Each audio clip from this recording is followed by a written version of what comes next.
আমরা মনে করি নামাজগত অবস্থায় মারা গেছে উত্তম মৃত্যু, বাবারে খানা খাইতে যে মারা গেছে এটা উত্তম মৃত্যু। সড়ক দুর্ঘটনায় মারা যায়, গমের ঘরে মারা যায়, কত না দুর্ঘটনায় মারা যায়।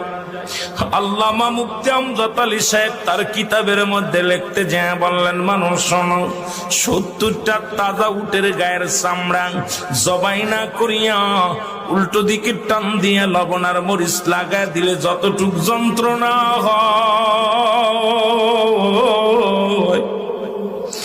এর চাইতে 70 গুণ যন্ত্রণা হলো একটা সাধারণ মৃত্যু। এখন আমরা মরণকালে অনেকে পায়খানা করে দিই রে,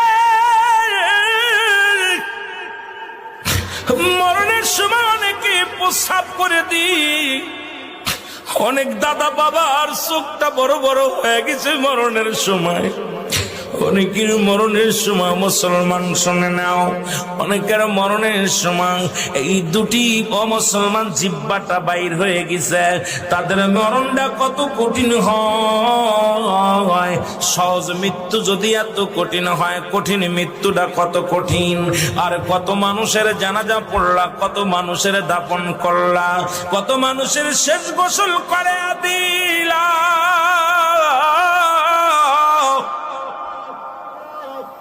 আজকে একবারও চিন্তা করলে না তোমার গোসল কে করাইবে, তোমার কবর কে খুঁড়বে, তোমার জানাজা কে পড়বে রে মুসলমান, তোমার কে তোমার দাফন করবে? আল্লাহ,